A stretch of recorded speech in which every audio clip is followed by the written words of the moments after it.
የህፃናት አእምሮ ላይ እኮ ይሄ ግልሙትና ነው። ይሄ ግልሙትና ወንጀል ነው፣ ኃጢአት መፈጸም ነው፣ መድፈር ነው። ይሄ እኛው ባህላዊ እሴታችን ኢትዮጵያዊ ማንነታችን የበለጠ ቢሰራበት ከዚህ የተሻለ ነገር መስራት እንደሚችል በማስረጃ ነው እየነገራችሁን ያላችሁት።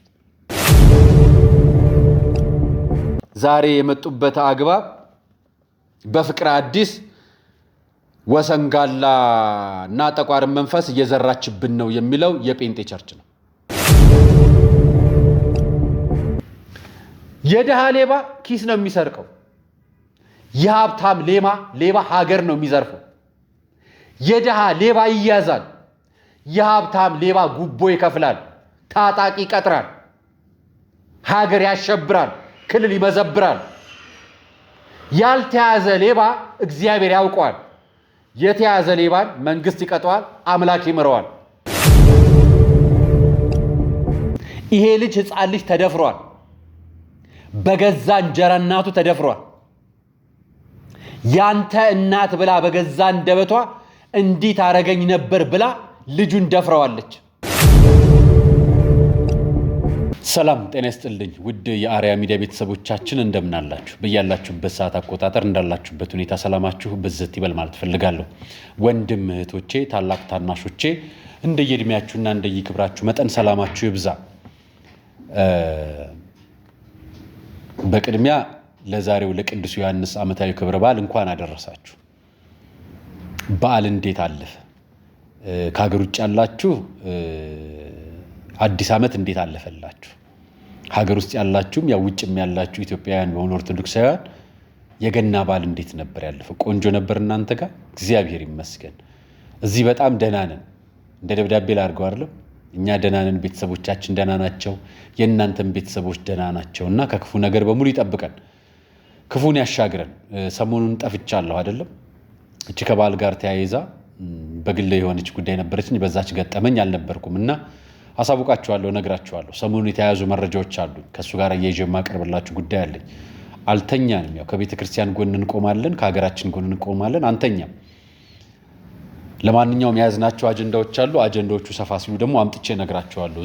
ዛሬ ያስኩላችሁ አጀንዳዎች አሉ። ከዛ በፊት ግን ለሁላችሁም ቤተሰቦቻችሁም ጭምር ታሞ የተኙ፣ በሆስፒታል ያሉ፣ በጸበል ስፍራ የሚገኙ፣ በስደት ውስጥ የሚገኙ፣ በእስር ቤት የሚገኙ፣ ስቃይና መከራ የሚያገኙ ወገኖቻችንን በሙሉ እግዚአብሔር ይጠብቅልን፣ ከክፉ ነገር በሙሉ ያርቅልን። ልጅ፣ እናት፣ አባት፣ ወንድም፣ ጓደኛ፣ ቤተሰብ የራቀባችሁ በሙሉ ደግሞ እግዚአብሔር እነሱን በያሉበት ቦታ ሆኖ እግዚአብሔር ይጠብቅላችሁ። በእመቤታችን አማላጅነት በቅዱሳን መላእክት፣ በነቢያት፣ በሐዋርያት፣ በጻድቃን ሰማዕታት ጸሎትና ምልጃ በረከትና ረድኤት ከክፉ ነገር በሙሉ ተጠበቁ። የተወሰነ ነገር ላይ ነው ዛሬ የማቀርብላችሁ መረጃ አጠር አድርጌ ላቀርብላችሁ ሞክራለሁ። ያው እኔ ጉዳዮችን መረጃዎችን እናያዝና በተለጠፉት መረጃዎች መነሻ አድርገን ትንታኔዎች ስለምንሰራባቸውም ጭምር ማለት ነው። ሰሞኑን መነጋገሪያ የሆነው የቤት ውስጥ ግፍ እየደረሰበት የሚገኘውን ወጣት በተመለከተ ዛሬ ደግሞ ሌላ ቪዲዮ አሰርተውታል። እሱም መረጃ ይዤላችሁ መጥቻለሁ። ከዛ በማስከተል ደግሞ ኢትዮጵያ ያለችበት ሁኔታ ትንሽ አደጋ ላይ ነው። ይሄኛውን አደጋ ከምን አንጻር ታቀርባለሁ ካላችሁ ከፖለቲካ አንጻር አይደለም አቀርብላችሁ፣ ከእያንዳንዳችሁ ህይወት አንጻር አድርጌ ያቀርብላችኋለሁ። እሱን ስጋት አብረን ነው እናየዋለን። ሌላኛው መረጃ የፍቅር አዲስ ዘፈን በስብከት መልክ ጴንጤ ቤት ገብቶ እንዲህ የተሰበከበት ነው ያልኳቸውን መረጃ አቀርብላችኋል። ስለሱም የሰጣችው ምላሽንም የፍቅር አዲስንም ይዤላችሁ መጥቻለሁ። ከዛ በማስከተል 3 ኢትዮጵያውያን አርቲስቶች በአፍሪካ ደረጃ ዛሬም በድጋሚ ሽልማት አግኝተዋል። ስለሱም የማቀርብላችሁ ይኖረኛል። ቬሮኒካም በዚህኛውም ሽልማት ተሸልማለች። አቀርብላችኋለሁ። እኔ የማቀርብላችሁ ከሀገር አንጻር ነው። ስለሌላኛው ጉዳይና ሙዚቃነቱን ምንም አይመለከተኝም እና ከሱ አንጻር አለ።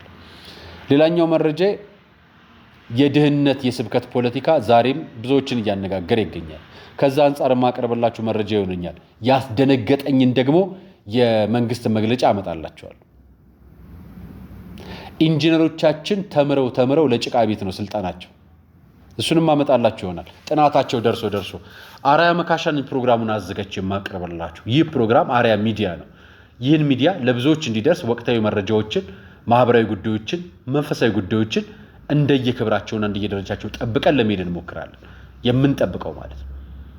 ይሄ ሚዲያ የእናንተም የሁላችንም ሚዲያ ነው። እኔ እዚህ ቦታ ላይ ፕሮግራም አቀርብበታለሁ። የተለየ ነገር የለውም። ልክ እንደ አንድ ኢትዮጵያ የፕሮግራም ማቀርብበት ነውና ይሄ መረጃ ለብዙዎች እንዲደርስልን ሰብስክራይብ በማድረግ ሼር በማድረግ ኮሜንት በማድረግ ላይክ በማድረግ እንድታግዙን እንጠይቃለን። ይሄ እኛንም መደገፍ ነው፣ መረጃው ለብዙ ሰዎች እንዲደርስ ማድረግ ነው። ብዙ ሰው ጋር መረጃዎች ሲደርሱ እውነትነቱን ፊት ለፊት የምንጋፈጠው ይሆናል። እኛ ከቤተ ክርስቲያናችን ጋር ከሀገራችን ጎን በመቆም ወደፊት እንራመዳለን። አብራችሁ እንድትቆዩ ጋብዛችኋለሁ። ከመሸጋገሪያ በኋላ ወደ ፕሮግራማችን እንገባለን።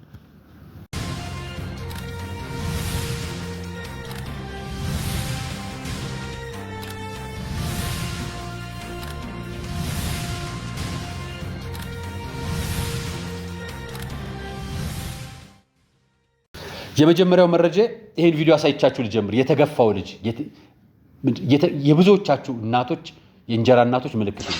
እኔ ምን አንተን እኮ ነው ምንድነው የሚያጨማልቅ? ለምን ትጨማልቅ? ምን ሆነም ታለቅሰ? አይደለም እኔ ብቻ ነኝ እንዲሁ ሁሉ ካልሲ ማጥበው ሰማታጥብም ምን እኔ ብቻ ነኝ እንዲሁ ሁሉ ካልሲ ማጥበው ሰማታጥብም እንዴ? ማሷ ሰማታጥብም ለምን መሰለህ ማታጥበው?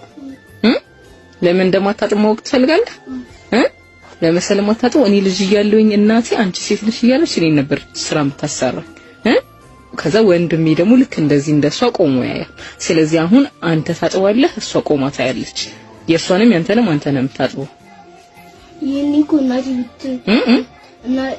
እናቴ ብትኖር ኖሮ ያይን ብቻ ነበር ማጥበው። አሁን ግን የመጀመሪያው ንግግር ይሄንን ቪዲዮ ለምትቀርጨው እህታችን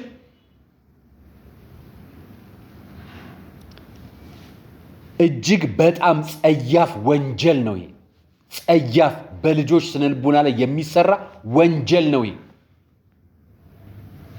ማለት ቃላቶቹን በጣም ቆጣ ብለን ስንናገራችሁ ብዙዎች ሲናገሩሽ በስድብ ተናግረውሽ ይሆናል። አልችልበትም።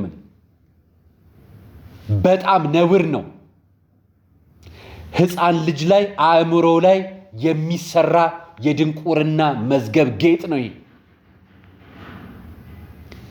አንድ የሚያድግ ልጅ እናትህ እንዲህ በድላኝ ነበር ዛሬ በተራህ አንተን እበድልሃለሁ የሚል ትርጉም የሚሰጥ ቪዲዮ የሐሰትም ይሁን የእውነት ቫይራል ለመውጣት የሚሆን አይሁን በኃጢአት በወንጀል በጸያፍ ነገር ላይ የተመሰረተ ቪዲዮ በመሰራቱ በመጀመሪያ ያሳፍራል። እንዲህ አይነት ልጆች ይኖራሉ እልፍ አላፋት። ወላጆች ትኖራላችሁ፣ በዳዮች የሚበድሉም የበደሉም ይኖራሉ። ያ አይኖርም አይደለም። አሁን ይሄ ቪዲዮ ትርጉም ቪዲዮ ተቀርጾ ለህዝብ የተለቀቀበት ነገር ይሄን ቪዲዮ የሰራሽው ልጁ ላይ ካለሽው ንቀት ሳይሆን የሚመለከቱሽ ሰዎች ካለች ለህዝብ ላይ ካለሽ ንቀት አንፃር የማህበረሰብ ንቀት፣ የእምነት ንቀት፣ የወላጅ ንቀት እሴትሽን ነው ያሳይሽ። ይሄ ማህበረሰብ ንቀታችሁን የምትገልጹበት አንደኛው ጸያፍ ነውራችሁ። ይሄ ልጅ የእውነት የማይስራ ዛሬ ቪዲዮ አስገድደው እንዲህ ቪዲዮ ሰርተው ለቀውታል። ህፃኑን አስገድዳ ድጋሚ ይሄ መድፈር ነው። በነገራችን ሁላችሁም ማለት ስትልኩና ስትደውሉ የነበራችሁ የኔ ጉዳያችሁ እንደሆነ ገብቶኛል። ግን እኛ ሰራነው ድራማ ነው። ከእናቴ ጋርና ከእህቴ ጋር ያለኝ ግንኙነት ሆኖ እንደያችሁት አይደለም። እኛ ማሳየት የፈለግነው በአንዳንድ ሰዎች ቤት ውስጥ እንደዚህ ይኖራል ብለን ስለ ይሄ በነገራችን ላይ ልጁ ያሰበው ነው የተጻፈ እኮ ነው የሚያነበው። እና ሴት ወንድ ልጅ ደፈረች የሚባለው እኮ እንደዚህ ነው። ይሄ እኮ መድፈር ነው። አሁን ይሄ ልጅ ሌላ ቤት እንደዚህ ይኖራል ብሎ አስበን ሰራ ነው ብሎ ተናግሮ አሁን የትክክል ታረጊው? ለሴቶችና ህፃናት ጉዳይ ሚኒስቴር ነው የማመልከቻው የምናገባው የምንጠይቀው ሁላችን።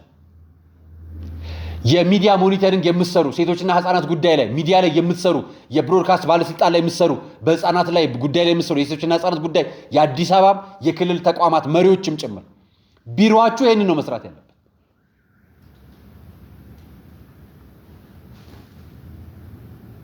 የህፃናት አእምሮ ላይ እኮ ይሄ ግልሙትና ነው። ይሄ ግልሙትና ወንጀል ነው፣ ኃጢአት መፈጸም ነው፣ መድፈር ነው። ይሄ ሌላ ነገር እኮ አይደለም። ቀጣይ የሚፈሩ ትውልዶችን እንዲህ አይነት ልጆች አሉ እያላችሁ እናንተም ህፃናት ገና በዚህ እድሜያቸው ቪዲዮ እየቀረጽን ነው ብላችሁ ጽፋችሁለት የጻፋችሁትን እንኳን በቃሉ አጥንቶ ሳይጨርሰው የሰራችሁትን ጥፋት በጥፋት ለማስተካከል ድጋሚ መጣችሁ። ሰው አስቦ የሚናገረውና እያነበበ የሚናገረው ተናገር ተብሎ የሚናገረው ይለያያል። ከዚህ ልጅ አይቶ ምን መልስ መስጠት ይቻላል? ለሳይኮሎጂ ባለሙያ መሆን አያስፈልግም። ኢትዮጵያውያን እርስ በርስ ተሳስበን ያደግነን። ገርፎኝ ተገርፌ፣ ሌላው ቀጥቶኝ ተቀጥቼ፣ ሌላው ወላጅ አስተምሮኝ ረፍ ብሎኝ እንዲህ ብለን ያደግን የማህበረሰብ ሴታችን የተሳሰረ ህዝቦች ነን። አንድ ልጅ ሲናገር ከምን ኢንቴንሽን አንፃር እንደሚናገር እናውቀዋለን። ለምንድን ነው የተቀረጸችው? ራሷን ቪዲዮ ላይ አውጥታ ያልተናገረችው? በልጁ ተናገረች አይደል? አያችሁ፣ የገዛ ልጆቻችሁን ራሳችሁ ካላሳደጋችሁ እንዲህ ነው የሚያደርጓቸው። ስለዚህ ለልጆቻችሁ መስዋዕት ከፍላችሁ ልጆቻችሁን በህይወት ማቆየት የእናንተ ድርሻ ነው። የመጀመሪያው የእናቶች የመጀመሪያው ድርሻ። ካልቻሉ በህይወት ከሌሉ ካለፉ መከራና ስቃይ ከደረሰባቸው ልክ ናቸው። እንዲህ የሚያደርጉ እናቶች ግን ለሌላው ሰው መቀጣጫ መውጣት አለባቸው። አውጥቶ ያሳየን መንግስት። ይሄ ልጅን አስገድዳ ደፍረዋለች። ምን አይነት ድፍረት ካላችሁኝ፣ ያው የምታዩትን አይነት ድፍረት። አካላዊ መኖር አለመኖሩን እንግዲህ ወደፊት እናንተ ፈትሹት። እኔ እየተናገርኩ ያለሁት አእምሮውን ስነ ልቦናውን ደፍራዋለች። ይሄ ልጅ ህፃን ልጅ ተደፍሯል። በገዛ እንጀራ እናቱ ተደፍሯል።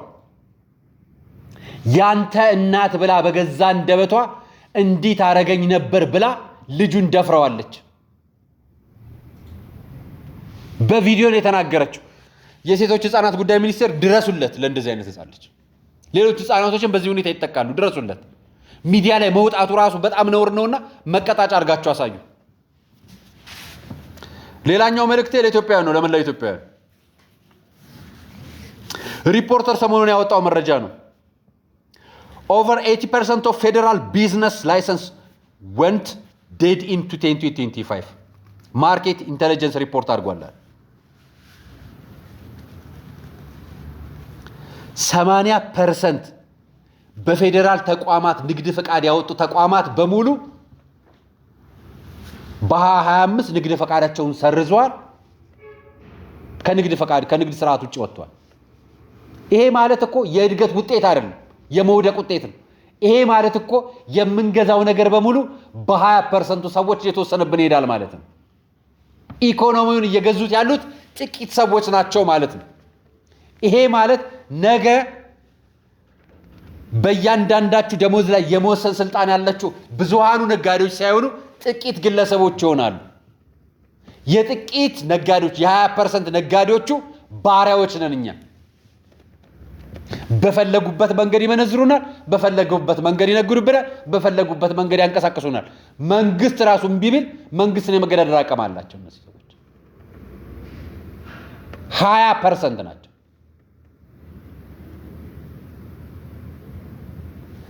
ከ100 ሺህ ነጋዴ 80 ሺህ ነጋዴ ንግድ ፈቃድ ሰርዟል እያልናችሁ ነው በተዘዋዋሪ መንገድ። ዛሬ መቂ ላይ ሽንኩርት ቲማቲም 5 እና 4 ብር ምናምን እየተሸጠ ነው። የሚገዛውና የሚጭነው አጥቶ አዲስ አበባ 80 እና 100 ብር ምናምን የሚያመጣው ስላጣ በውድ እየተገዛ ነው። ኢኮኖሚውን በጥቂት ግለሰቦች ስራ አረጋችሁት ማለት በእያንዳንዳችሁ ኪስ በተለይ በጣም አደገኛው በተቋማት ስር ተቀጥራችሁ የምትሰሩ ግለሰቦች ብዙዎቻችን እንደዛ ነው። በጣም ለኛ በጣም አደጋል። ነግደው እንዳትሉ ፌደራል ላይ እየተገኙ ቀጥሎ በክልል በመናመን ያለውንማ ምናልባት ተጠንቶ ስላላለቀው ወይ ሪፖርት ስላልወጣ ካሁን መስተከር ከዚህ የባሰ ይሄ ሪፖርት ለሀገርም ለህዝብም አደጋ ነው። መልእክቴ ነው። ለሀገርም አደጋ ነው፣ ለህዝብም አደጋ ነው። እነዚህ 20% ግለሰቦች፣ ባለሀብቶች፣ ሚሊዮነሮች፣ ቢሊዮነሮች ካልፈቀዱ የመንግስትን ህግን የማስቀየር አቅማቸው ሰፊ ይሆናል። እነዚህ ቢሊዮነሮች ድሃው ላይ የመቆመር ታሪካቸው የአደባባይ ሀቅ ይሆናል። የዳውን ፖለቲካ የሚሰሩ ሃይማኖተኞች ደግሞ ወደ አደባባይ ወጥተዋል። ላሰማችሁ፣ በዳው ፖለቲካ ላይ እየቆመሩ ያሉትን ስሟቸው። የድሃ ፖለቲካ እየቆመሩባት ያሉ እነዚህ አይነት ፖለቲከኞች አሏቸው። ሌባ የሚበዛበት የት ነው? ድሃ ሰፈር። ስርቆት የሚበዛው የት ነው? ድሃ ሰፈር። በሽታ የሚበዛው የት ነው? ድሃ ሰፈር። እንደ ድህነት ሰላም የሚነሳ ነገር የለም። ብዙ ሀብት ሲኖር ሰው ሰላሙን ይጠብቃል። ሀብት ከሌለ ምን ትጠብቃለህ? ሀብት ሰላምን አላመጣም። ጌታችን መድኃኒታችን ኢየሱስ ክርስቶስ የተወለደው በሀብታሞች ሰፈር በነገስታት መንደር አይደለም። ሰላም ያመጣልን ድሃዎች ጋር ወርዶ ነው። የተጣለችው የተገፋችው ቤተልሔም ከተማ ገብቶ ነው። ያውም ከመኖሪያ ቤት ከሚሞቅ ፍራሽና ከሚሞቅ ቁርበትና መኝታ ምንጣፍ በታች ሳይሆን ከብቶች በዋሉበት በረት ውስጥ ተወልዶ ነው እሱ ሰላም ያመጣልን። ሰማያዊ መንግስት እንድንወርስ ድልድይ የሆነን ምክንያት የሆነልን ተሰቅሎ ያዳነን ድሃ ሰፈር ወርዶ ነው። ይሄን አስተምራችሁም የብልጽግና ወንጌል ቅድም እንዳልኳችሁ 80% ነጋዴ አጥፍቶ 20%ን ደግሞ ቀጥ እያለ እየቀነሰ በእነሱ የሚገዛ ሞኖፖሊ ነው የሚፈጥረው። መንግስትም ነገ አደጋ አለበት፣ ህዝብም አደጋ አለበት። እኒህን አደጋዎች ደግሞ የሚፈጥሩት እንደነዚህ አይነት ሰባኪዎች ናቸው። ክርስቶስ ድሃ ሰፈር ተወለደ ብትሉት አይሰማችሁ። እሱ የራሱን ምቾት ድሎት ነው የሚፈልገው። ዶክተር ገመችስ ነው የሚባለው ይመስለኛል ስሙ። የሆነ ባለሀብት ምናምን ነገር መሰለኛል። ዳዊት ድምስ ላይም ሰባኪ ነው፣ የጂፒኤስም ላይ ሰባኪ ነው።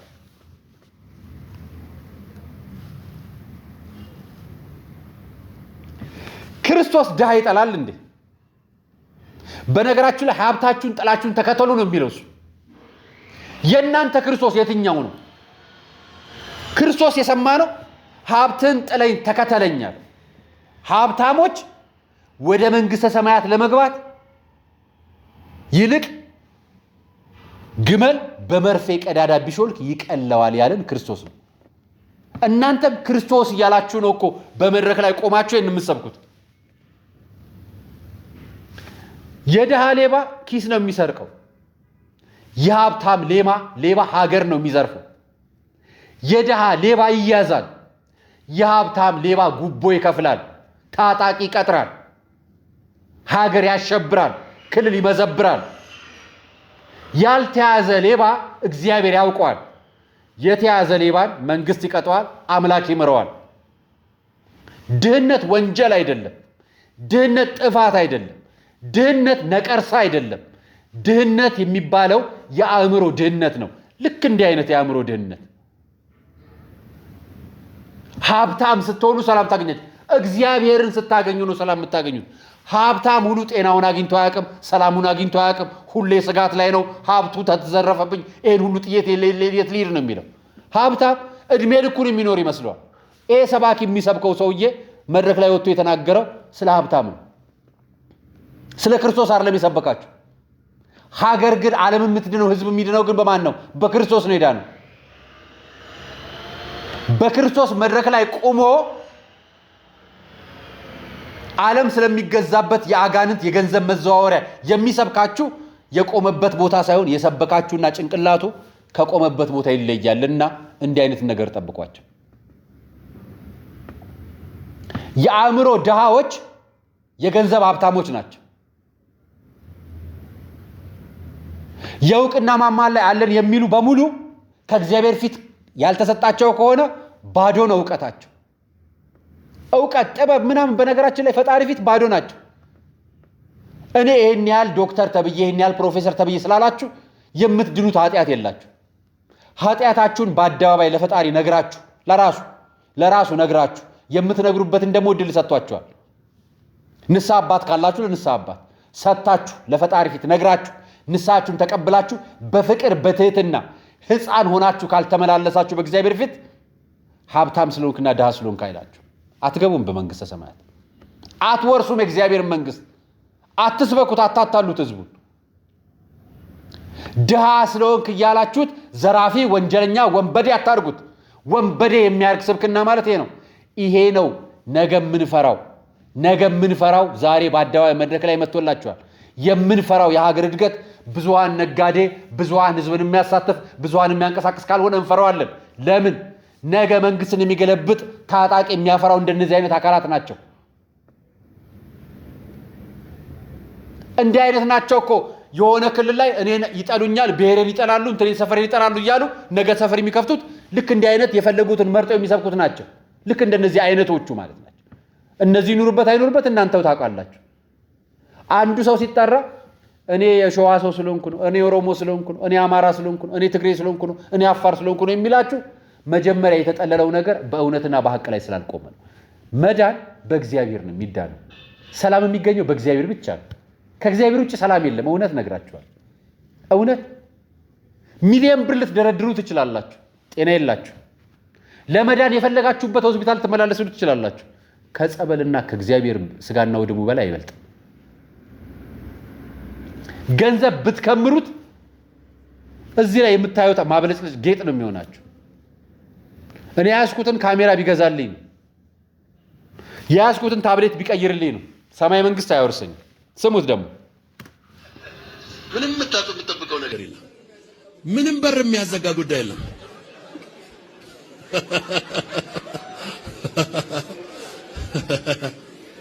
የመጀመሪያውን ቤት ስገዛ ያየሁትን መከራኔ ነኝ የማውቀው።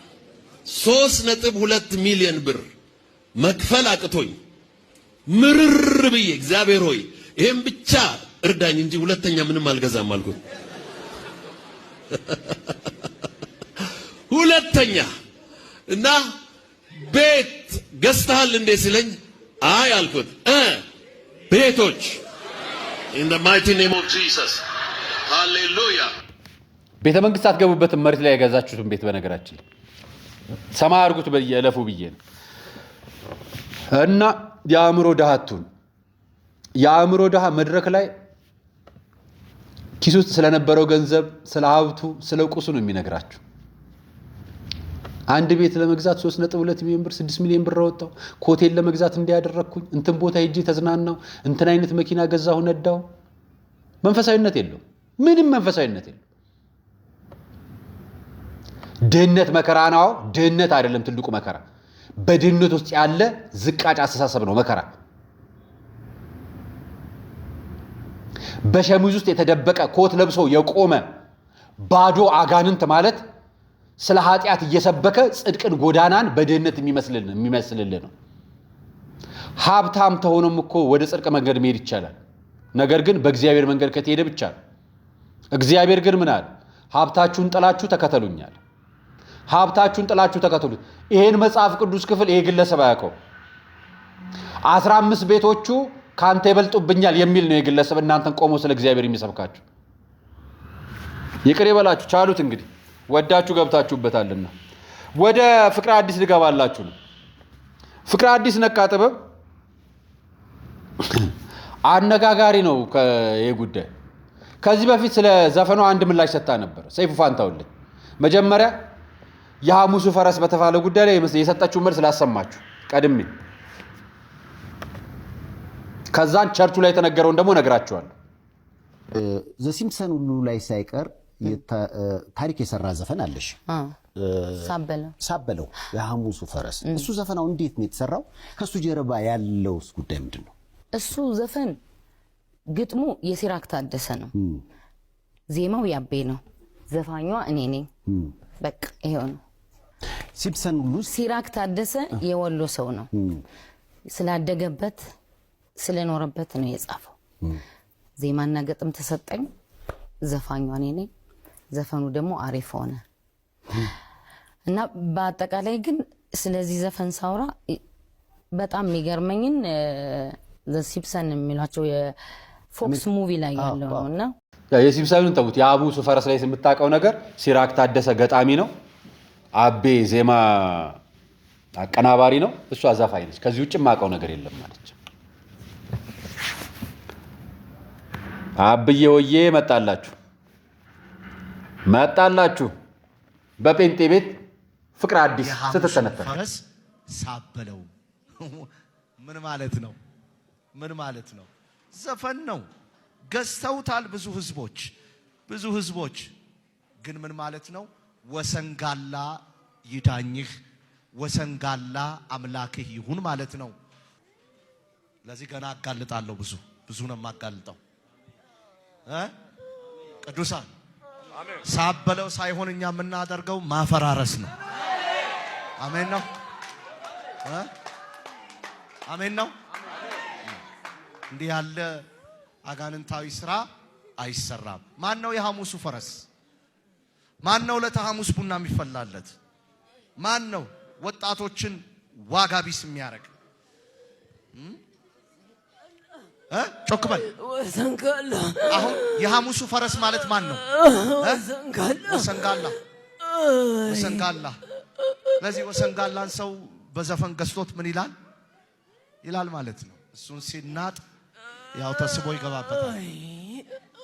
እስቲ በለው ምንድን ነው ያልኩት? ሳበለው የሚለውን በለው እስቲ በለው። የሐሙሱ ፈረስ በለው እኮ ፈረስ እኮ ይሄ መንፈስ ነው ላይ ያለው ልጅቷ ላይ ምን ማለት ነው? አስረዳኝ። ምን ማለት ነው? ሐሙስ ይካደማል። ሐሙስ ለሰው ዘፈን ተብሎ ነው አለ የታደለው። ግን የማስራ ነው የኛ ነው የናንተ ነው። ቁጥራችሁ ስንት ነው? ዘፈን የማን ነው? ዘፈን የማን ነው? ጮክ በል። የኛ ነው። ጮክ በል። የኛ ነው። የናንተ ነው። መዝሙር የማን ነው? መዝሙር የማን ነው? ተናገር ተናገር። የማን? የፈጣሪ። ኦኬ ቁጥራችሁ ስንት ነው? ቁጥራችሁ ስንት ነው? 4 ማን ማን? አዳል ሱማሌ ወሰንጋላ የሐሙስ ፈረስ። እሺ ጠቋር ተንበርከክ እናሳየኝ። ድቃ በልምታ የሐሙሱ ፈረስ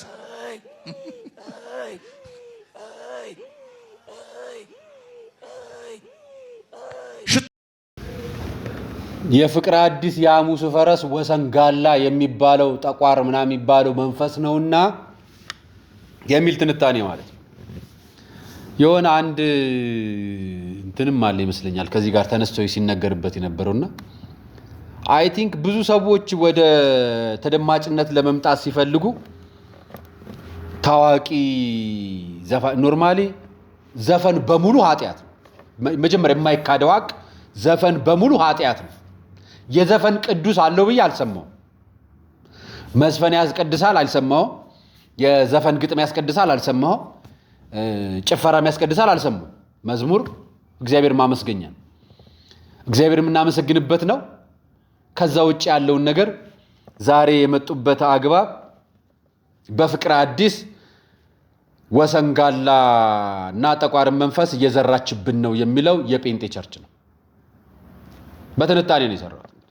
ራሱ ነው እንግዲህ በትንታኔ ነገረን። በዘፈን በዜማ በፎቶ በምስል የማይደረጉ ክፉ ነገሮች እንደሌሉ እናውቃለን። እኛ ቤት ከምንቃወመው ነገር አንደኛው የአጋንንትን ምስክርነት ነው። በቤተ ክርስቲያናችን በአደባባይ የምንቃወመው ዋነኛውና አንደኛው የአደባባይ የቤተ ክርስቲያንን ሙግት ነው። ይሄ የአደባባይ ምስክርነትን እኛ ቤት ስንጠላው የነበረውን እዛ ቤት ሄደው ደግሞ ይነገራል። እኛ ቤት አሉ አሁንም እኮ የሆኑ አካላት የራሳቸው ዩቲዩብ አላቸው፣ የራሳቸው ተከታይ አላቸው፣ የራሳቸው ፎሎወር አላቸው። አጋንንት ይመሰክራል፣ ክርስቶስ አላስመሰከረም። በአጋንንት ምስክርነት ሌላውን ደግሞ እንሰብካለን። ሌላኛውም ደግሞ እዛ እየሄደ ያስመሰክራል። ከእኛ ቤት ልምድ ያልወሰዱት አንድ ነገር እኛ ቤት ያላቸው ልምድ ያልሰጧቸው አንዱን ነገር ልንገራቸው። አንድ ቦታ የመሰከረውን አጋንንት ሌላ ቦታ እንዲመሰከር ቪዲዮ እንዲቀረጽ አያረጉም። እኛ ቤት ያሉት በጣም ብልህ ልምድ አላቸው። እነሱ ከአጋንንቱም ጋር በደንብ ይተዋወቃሉ፣ ልምድ አላቸው። እነሱ ቤት ያሉት ችግራቸው ዛሬ እነንትና ቸርች የመሰከረውን አጋንንትና የለቀቀውን አጋንንት እዛኛው ቤት ደግሞ ራሱ ሰውዬ ሆኖ ራሱ አጋንንት ደግሞ ይለፈልፋል። እና በቪዲዮ ስለተቀረጸ በነገራችን ላይ ወጣ ማለት አይደለም አጋንንት። እና ፍቅር አዲስንም ስለጠራችሁና ዘፈኑንም ስለጠራችሁ አጋንንቱ ወጣ ማለት አይደለም። በእንደዚህ አይነት ሃትሪክ ቪዲዮ መስራትና ፕሮግራም መስራት እኛ እየወጣን እንዲህ አይነት የአጋንንት ምስክርነትን አትቀበሉ ከማለት አንመለስም። አትቀበሉ። ፍቅረ አዲስ ስለተጠራችሁ የሐሙሱ ፈረስ ወሰንጋላው አይደለም ነው እያልናችሁ አይደለም። ነገር ግን ሆነ ብላችሁ ተከታይ ለማፍራት በአጋንንት በማስለፍለፍ ምዕመናንን እየሰበሰባችሁ በሐሰት የሃይማኖት ፖለቲካ ለምትሰሩ አካላት እናንተ በሰው ህይወት አትቀልዱ ልንል ነው የመጣነው። የኔ መልእክቴ ነው። እቺ ልጅ ተሸለመች ዛሬ።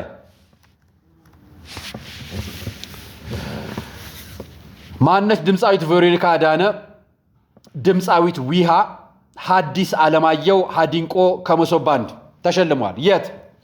በናይጄሪያ ሌጎስ ከተማ በተካሄደ በ25 የአፍሪካ ሙዚቃ አዋርድ አፍሪማ ላይ 3 ኢትዮጵያውያን አርቲስቶች አሸናፊ በመሆን ሀገራቸውን ስም አስጠርተዋል። አቤት በመዝሙር በዜማ በቅዳሴ በምናም ቢሆን ደግሞ እንዴት ደስ ይለኝ ነበር መስላችሁ። መረጃውን ብቻ ነው የምነግራችሁ፣ ምንም ነገር አልገባበትም። ሌላ ያሳቀኝን ነገር ልነግራችሁ ነው። ይሄ የመጨረሻው ፕሮግራሜ ነው። ትላንትና ዜና ላይ አየሁት። አዲስ ሚዲያ ምንድነው አዲስ ዘመን ፕላስ ምናምን የሚል እንትን አውጥቷልና አፈርን ከሲሚንቶ ጋር በመቀላቀል ደረጃውን የጠበቀ ቤት ለመንገብ የሚያስችል ጥናት ተጠናቀቀ ብሎናል። በመድኃኒዓለም ይሄ ነገር በጣም ጥሩ ነው ብዬ ገባሁ ወደ ውስጥ። ከትንሽ ሲሚንቶ ጋር በመቀላቀል ደረጃውን የጠበቀ ቤት ለመገንባት የሚያስችል ጥናት መጠናቀቁን የኢትዮጵያ ኮንስትራክሽን ማኔጅመንት ኢንስቲትዩት አስታወቀ። የኢንስቲትዩቱ ዋና ዳይሬክተር ታምራት ሙሉ ለጋዜጣ ፕላስ እንደገለጹት ከሀሮማያ ዩኒቨርሲቲ ጋር በመተባበር የተጠናው ጥናት ይህ ጥናት ትኩረት ያደረገው በሐረሪ በድሬዳዋና በጅጅጋ አካባቢዎች የሚገኘውን አፈር ለቤት ግንባታ በሚውል መልኩ ቦታው የታላችሁ ሐረር ጅጅጋና አካባቢዋ ሐረር ጅጅጋና አካባቢዋ ብቻ ነው እንዴ? ቆይ እስቲ እንደው በደንብ ላንብብላችሁ። የሚመልኩ በማዘጋጀት ቴክኖሎጂውን በተለመደው ብሎኬት በመጠቀም ይልቅ በአካባቢ የሚገኘውን አፈር ከትንሽ ሲሚንቶ ጋር በመቀላቀል ደረጃውን የጠበቀ ቤት ለመገንባት የሚያስችል ነው ብለዋል። በእነዚህ አካባቢዎች ለሚኖሩ ከ6 ሚሊዮን በላይ ነዋሪዎች የቤት ግንባታን ችግርን የሚቀርፍ መፍትሄ ይዞ መቅረቡን ዋና ዳይሬክተሩ ተናግረዋል። ግንባታዎች ሙሉ ለሙሉ በሲሚንቶ ላይ የተንጠለጠሉ እንዳይሆኑ ለማድረግ ግንባታ ወጪን እጅጉ የሚቀንስ ነው ተብሏል። ጥናቱን ያጠናው ማን ነው? ሀሮማያ ዩኒቨርሲቲ ጋር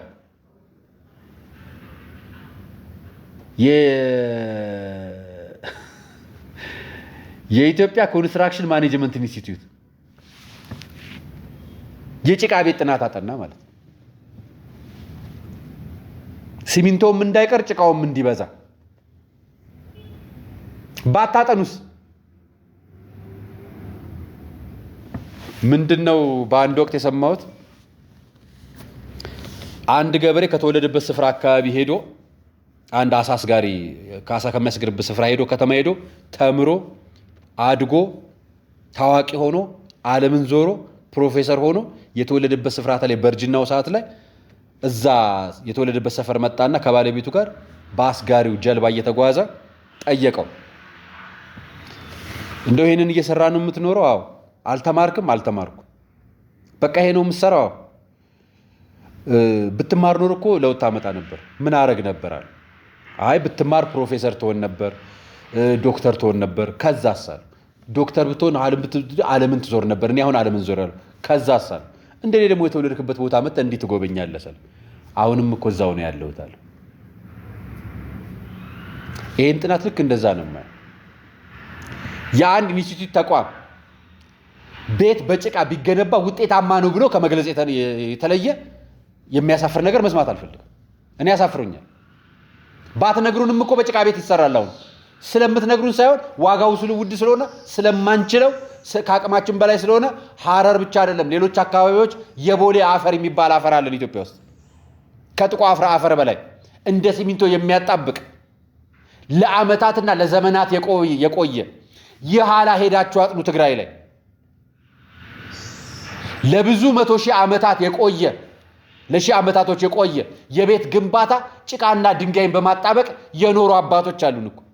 አጥንታችሁ እዛ ጋር ናችሁ፣ እዛው ማለት ነው። ልክ እንደ አሳስጋሪው እና ጀልባ የአሳስጋሪ ጀልባ እንደሚነዳው ሰው ናችሁ እናንተ። ፕሮፌሰሩ ናችሁ፣ ህዝቡ እዛው ጋር ነው ያለው። ተመልሳችሁ በጭቃ አብኳ ልትሉት መጣችሁ። ዞሮ ዞሮ መግቢያው ምን የሚሉት ተረታለን አይደል?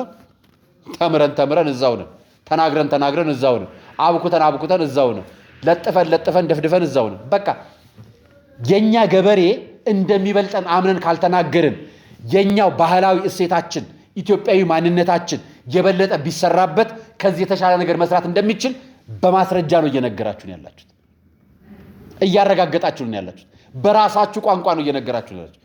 በጭቃ በአፈር ቢቦካና ቢሰራ ከሲሚንቶ የተሻለ ውጤት አለው። እነሱ እኮ ለዘመናት አሻግረዋል። አንድ ኮንዶሚኒየም ቤት የህንፃ ግንባታው የጊዜ ገደቡ እኮ 25 ዓመት ነው አይደል? 50 ዓመት ያለው የኮንዶሚኒየም ቤት ግንባታ የለንም እስካሁን 25 ዓመት ነው። አሁን ራሱ እኮ 20 ዓመት ሞላ። አሁን ፈርሶ መገንባት አለበት እኮ በእናንተ ህግ ከሆነ ማለት የገበሬያችንና ኢትዮጵያውያን ተፈጥሯችን በራሳችን ብንሰራ ግን ህጋችን ይበልጣል። ወዴት እየሄድን ነው ግን? በነገራችን ወደኋላ አዙሪት ወደኋላ እዛው ነን እኮ ተምረንም እዛው ሳንማርም እዛው። ታዲያ ተምረን ያሳለፍናቸው ጊዜዎች ዶክተር ሮዳስ እንዳለው ዋጋ የላቸውም ማለት ነው። እኔ ሐሳቡን በዚህ ነው ያየሁት። የዛሬ ቆይታ ይህን ይመስላል።